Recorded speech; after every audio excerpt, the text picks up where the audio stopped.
Hello, everybody, and welcome to the MXGP Facebook page where we're doing another live broadcast. This time, though, it's a tech talk.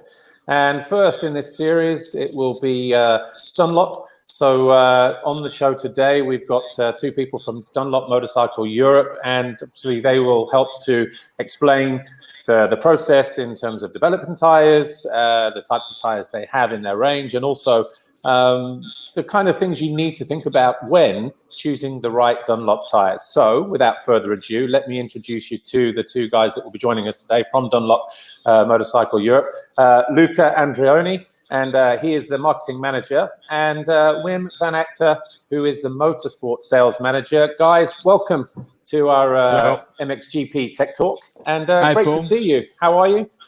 First of all, Luca, where are you? You're in Italy, I believe? Yeah, I'm in Italy. Hi, Paul. Nice to see you. Yeah, we are working in this condition now since 2 months, I think, something like that. So even more probably. So it's quite difficult, but it's getting up to speed. So luckily we see some lights at the end of the tunnel. Yeah. Looking forward for some racing. Aren't we all? And Wim, just briefly, welcome to our Tech Talk. And where are you actually in the world? Hi, Paul. I'm based in Belgium, so close to Antwerp. And yeah, like Luca said, it's long now and it's a strange situation, but we are ready to get racing pretty soon now. Let's hope. Yeah, like I said, like all of us, and it's been a tough time, but fortunately there seems to be light at the end of the tunnel, and we do seem to be unlocking those borders, and hopefully we'll get to go racing soon. But let's crack on with this tech talk then with you guys at Dunlop. Luca, I'm going to come to you first of all. Dunlop is one of the most famous tyre brands in the world and synonymous with motocross at all levels. These are really exciting times for Dunlop now, aren't they? Yeah, Paul. Actually, it's working for Dunlop is a big thing for us because we know the brands, we were kids, and it has a long history as a motocross brand, but as a motorcycle brand, I would say. So we know it's a very iconic brand also, and not only motocross, but it has grown in the world also on the other side of the sea, especially in the US. And in the last few years, we have focused a bit more on MXGP, thinking that here in MXGP we can find even another step forward in terms of product development and future for our range. So in the end, what we see is that we are known again as an American brand due to our Supercross winnings and to all the success we had and we are having on the other side of the ocean. But now our goal is to also be successful here. So I think it's a nice challenge. Good. And Wim, coming to you, obviously being in the MXGP paddock for a number of years now myself, I've noticed Dunlop's presence is increasing in the paddock in MXGP. How committed are Dunlop to the challenge of MXGP, which is obviously the toughest motocross series in the world? Yeah, it's a great comment, Paul, coming from you. Honestly, since 2011, we decided to come back full blast, and since then we never looked back. We had a short break, but since 2011 we never stopped securing these great partnerships with teams like Kawasaki. Husqvarna recently joined us as well, and the Gas factory team as well. So those great partnerships, they enable us to be very competitive, and not only we want to be there obviously to win, to win races and why not become world champion again, but on the other hand we also want to do great things together with the privateer teams who are also important to us. So for that reason also we work together with Eddie Sale, which is also a former MXGP rider and an ex-world champion in Supermoto who ensures the service for us. So not bringing only good products like the tires and the mousse, of course, but also having great service at the track is very important to us. And the wins are coming in, and we're quite happy to be in this very strong, in the strongest competition of the world, developing our products. Yeah, and like I say, obviously just looking around the paddock, we've seen quite a few teams, Rockstar, Energy, Husqvarna, Factory Kawasaki, just to name but 2 teams running Dunlop now. Yeah. So also guys, with Glenn, we're very competitive. We had some great success at the Nations as well last year. So that was a big step forward for us. Okay, well, we've got some social questions come in. And Wim, this one I'm going to ask to you. This is from Emil Carlson. Do you have a test team with former riders that help you to develop new tyres, giving advice? Or how actually does it work when developing a new tyre? So, like I mentioned, we give a lot of attention and focus on these partnerships with the official team. So we don't have a dedicated test team. Because working together with those three teams is so powerful and valuable to us. They give the best feedback. They challenge us a lot, and which we like. We like a bit of a challenge, and to speed up the development, you can only manage that working with world-class riders like we see in those teams. On the other hand, it's we can be very proud as well to have them on board. We tend to use, let's say, some former GP riders just to validate or do a quick test, like in Lommel, which is close to where Eddie lives as well. We worked, with Ken de Dijker, and we when it's to do a quick test, we don't need the full blast service, and we just go there with a van, a couple of tires, and a good rider who still has the level. And that's how we try to develop and speed up development as much as possible. Yeah, and a lot of it is down to, just as an ex-rider, down to feel what you feel with the conditions and what you're feeling at the front and the back end. Yeah, exactly. Luca, we have another question here for you. This one is from Jeff James. What is the main difference between a sand tire, a mud tire, and a hard pack tire? So I guess that's down to compounds. Yeah, it's actually a very good question, because it goes straight to the golden rule, what I call the golden rule for choosing the right tire. And to me and to us, I think it's quite simple, because it's linked to where you ride, the type of track. So the difference, to answer these specific questions, the difference is mainly linked to the pattern design, construction, and profile. Depending on the usage. So I will say that, to make it very simple, if you look at a sand tire, you will see these very deep blocks with a V shape to ensure maximum traction out of the turns. And on the other side, for R-Pack tracks and tires, you will see that the objective will be a bit more to have more contact patch, like we used to do for tarmac usage, for example. So these are two extremes, but we also know that in the middle there are a lot of riders using only one spec, and you know better than me than a rider tends to just riding with one spec, one type of tire in all conditions. So it depends on many things. That's the reason why we have such an extensive range today. Yeah, well, tell us about the range that you have in terms of the tire codes, like your MX33s and the rest of the range that you have. Actually, what should riders be looking for when it comes to selecting the right Dunlop tire? Well, to make it very simple, I tend to explain like I do myself. I mean, we are all amateur riders, so we love motocross. So normally it depends a lot on where you ride. So to give you an example, in our area here in the south of Milan, there are a lot of intermediate to sand tracks like Ottobiano. Those tracks were also MXGP were racing in the past. So in this case, they are close to sand, and we tend to use sand tires in the winter or intermediate in summer. It goes also to your aspiration. I mean, if you want to be very competitive or you are racing, then you need to be a bit more specific on the tire choice you are making.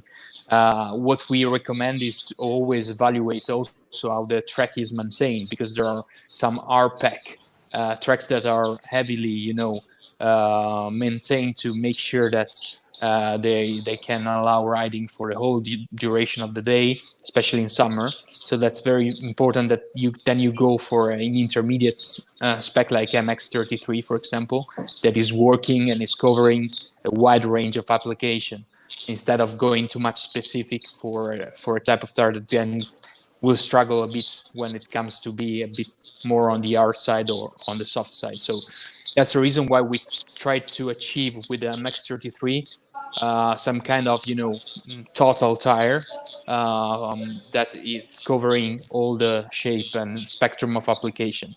Clearly, then we have sand tire like MX-12, which is our Lomo tire, or Vakensvard, just to make it simple. And on the other side, we have MX-53, which is an intermediate to hard. So that's typical for tracks like Sevlievo in Bulgaria, for example, or other RPEC tracks. Okay. So quite a decent range and covering all the bases there, obviously, which you need to, hard pack, dirt, sand, mud, all those kind of conditions.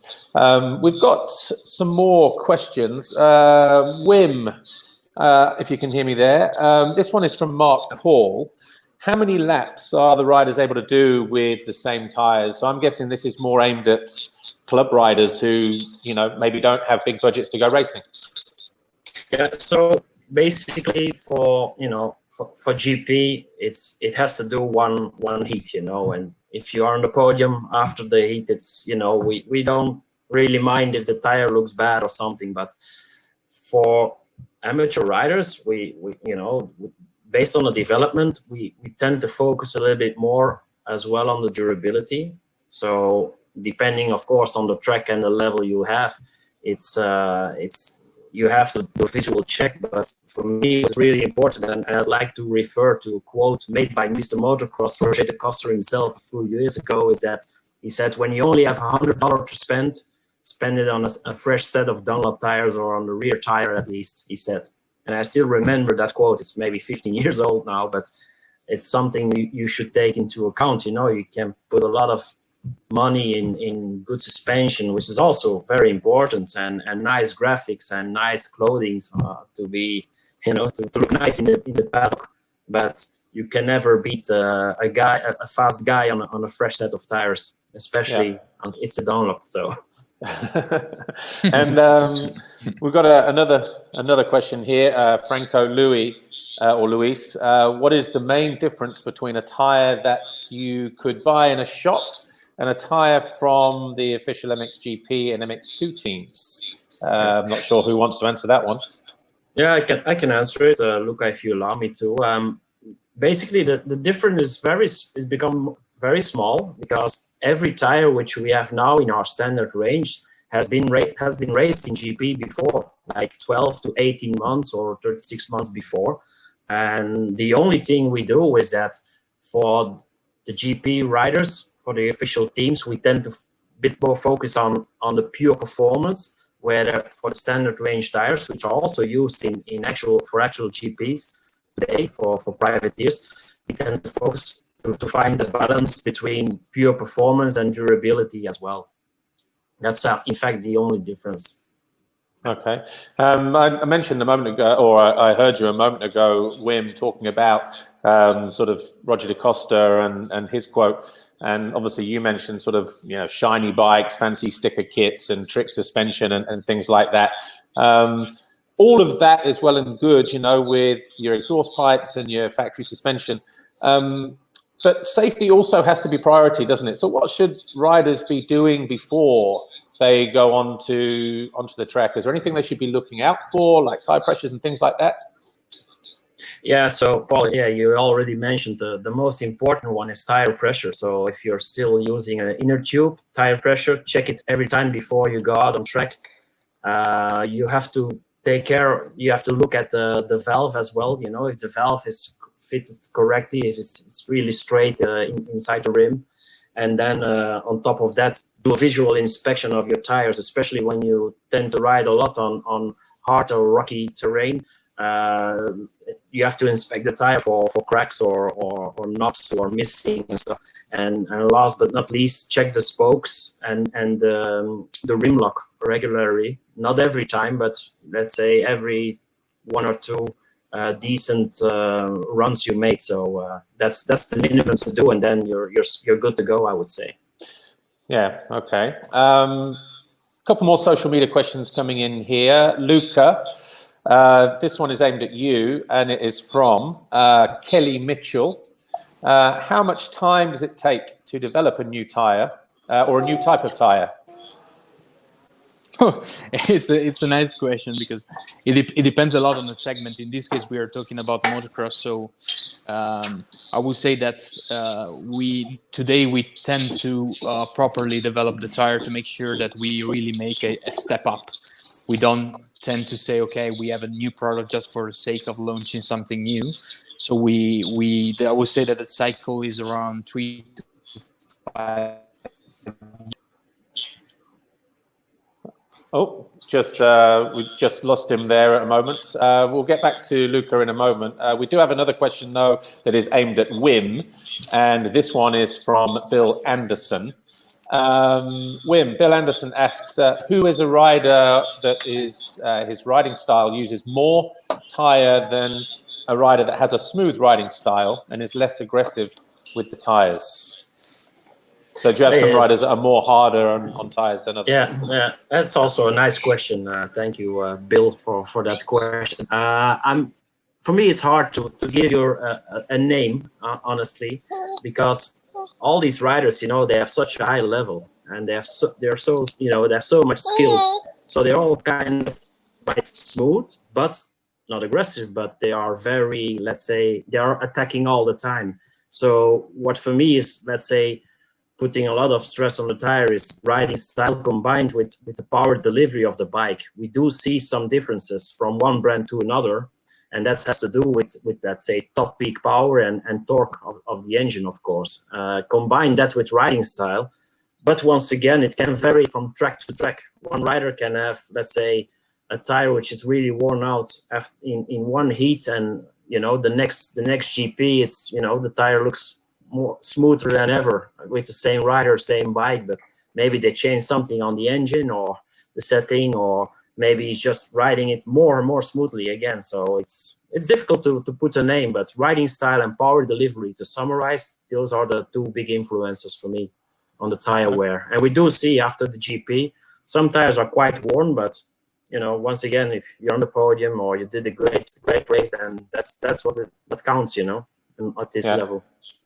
Got another question for you, Wim, from Ed Silva. How have motocross tires changed over the years? They changed quite a lot, honestly, because these bikes, they evolved a lot, going from 500 two-strokes and 250 two-strokes now to really powerful 450 four-strokes and 250, especially the tracks as well. They changed a lot. I still remember those great iconic tracks from the 80s. Like Namur, to name one in my home country.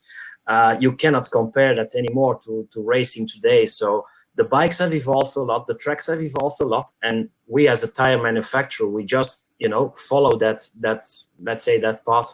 And basically we work a lot on the carcass of the tire, but also the materials and the compounds we use in the tires have changed a lot. And one big game changer for me has been the usage of the mousse. We don't, at GP level, we don't use inner tube anymore for the top classes. We are all on mousse, and also there, that gives us more opportunities to, let's say, to adapt to rider style and rider preference, and to the track as well. So it's not only to prevent a puncture, it's also to, let's say, to accommodate the rider's feeling, and the suspension and everything comes into play. And that's the biggest change, in fact, tracks and bikes evolvement.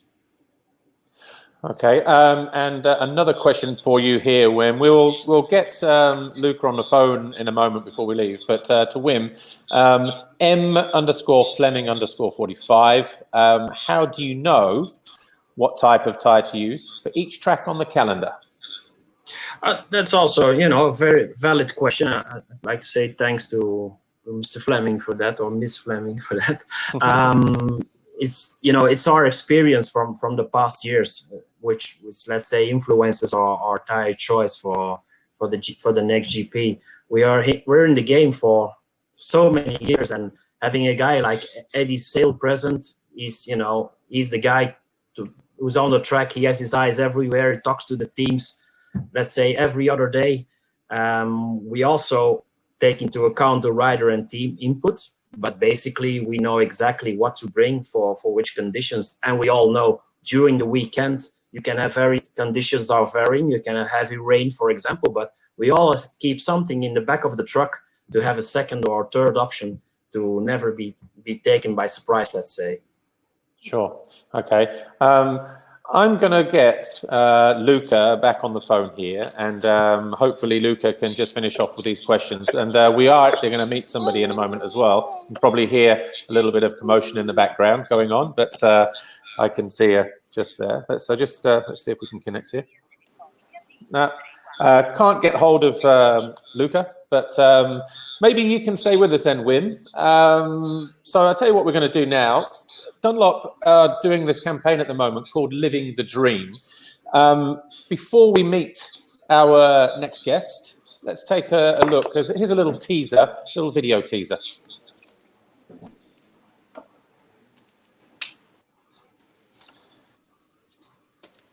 And it's coming up right away. In fact, we do have Luca joining us, but here's the teaser.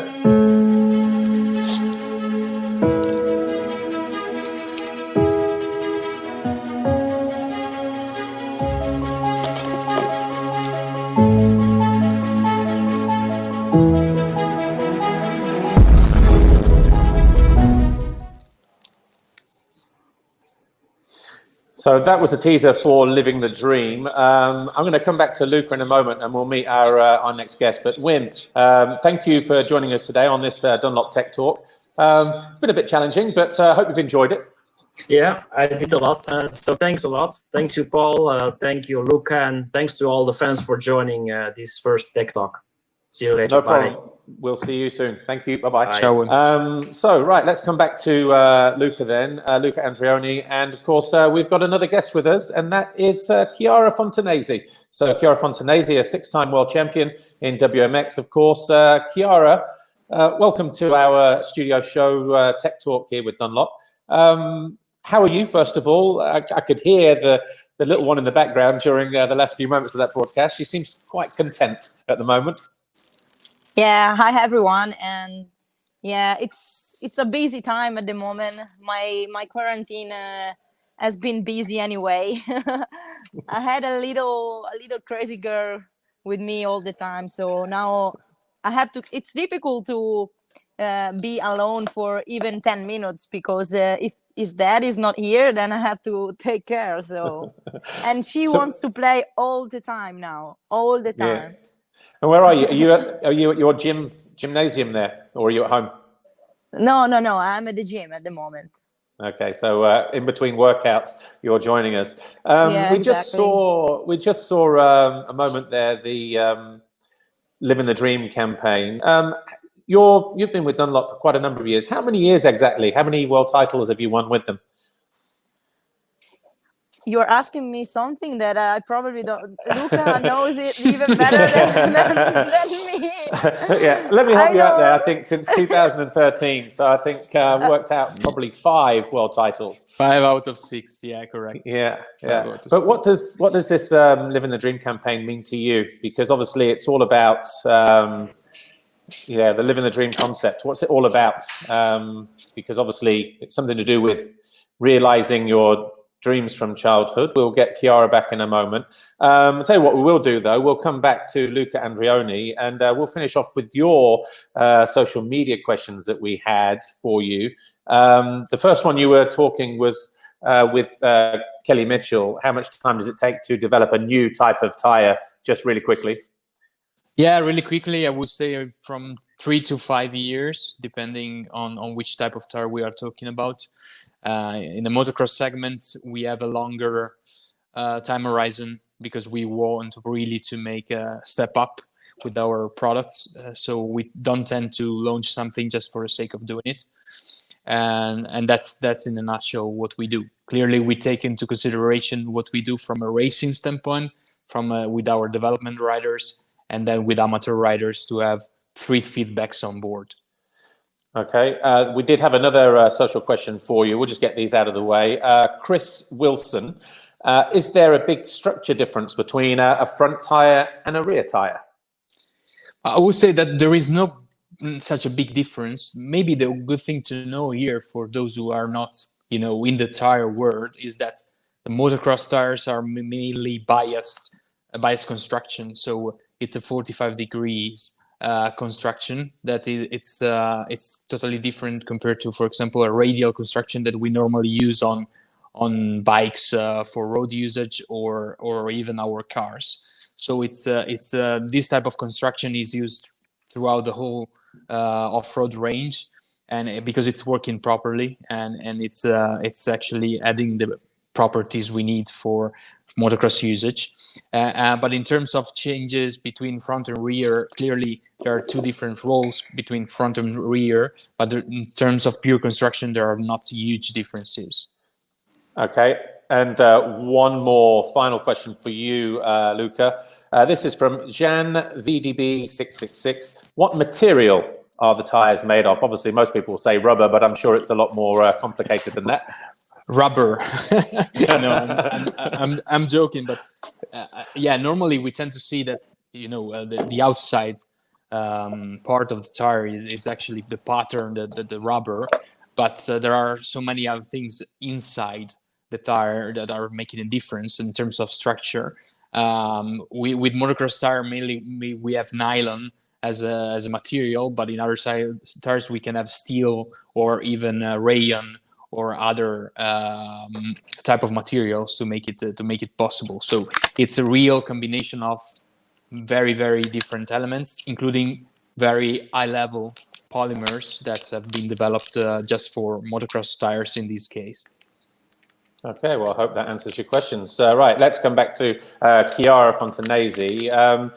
Chiara, so obviously you're part of this new Living the Dream campaign that Dunlop have just launched. And obviously not the only one. All of their top riders are a part of it as well. And this Living the Dream concept is all about sort of dreaming of riding from a young age, from a child, from early on in your childhood. Tell us more about this campaign and what does this mean to you?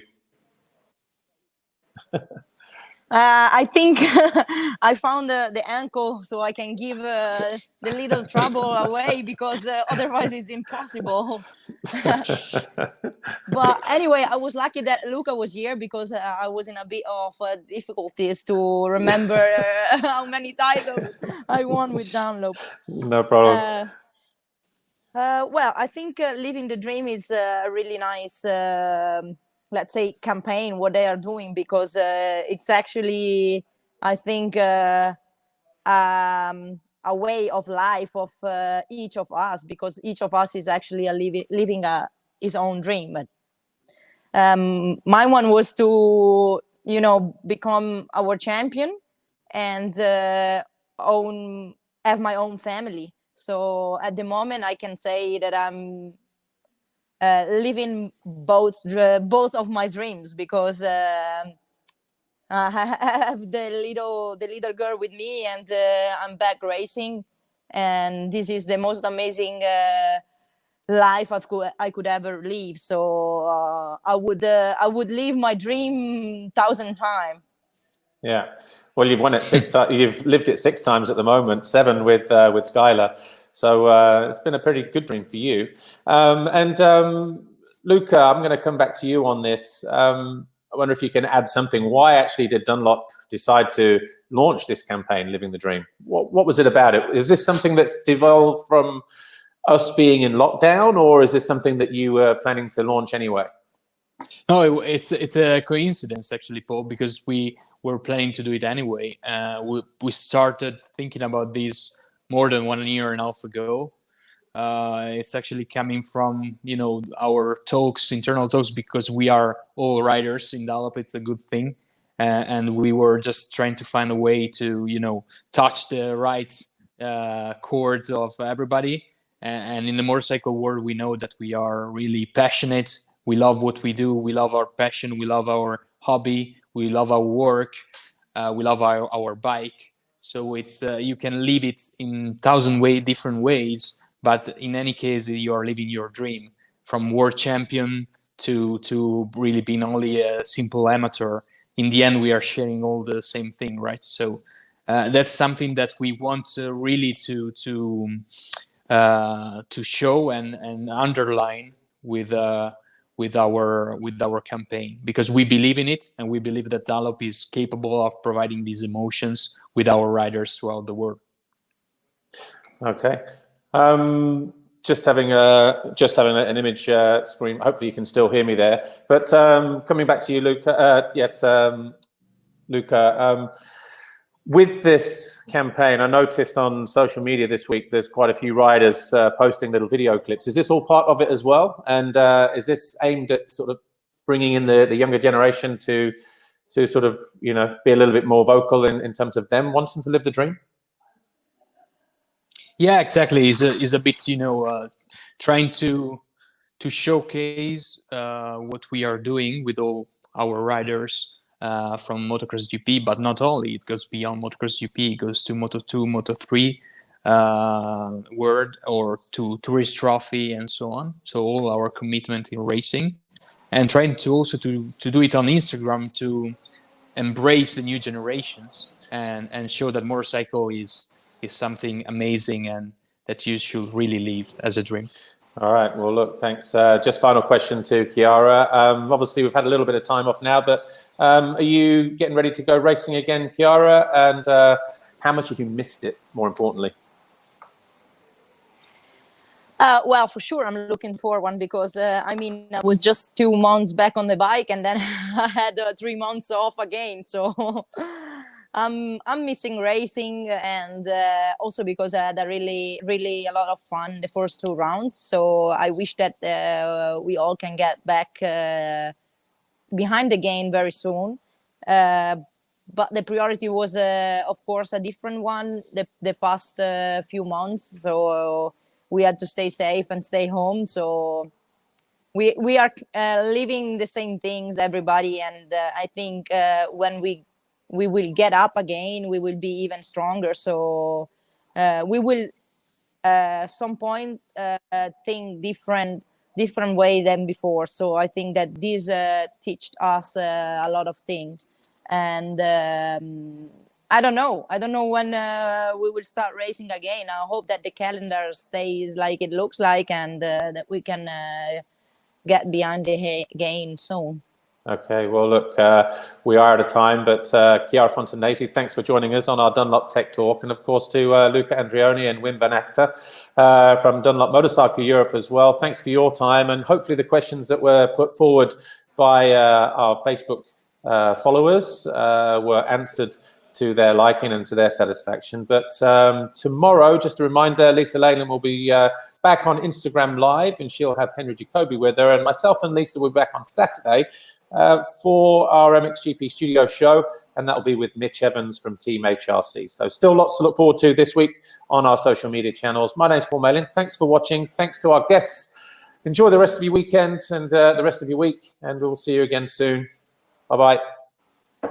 Thank you, Paul. Bye. Bye. Thank you. Bye-bye.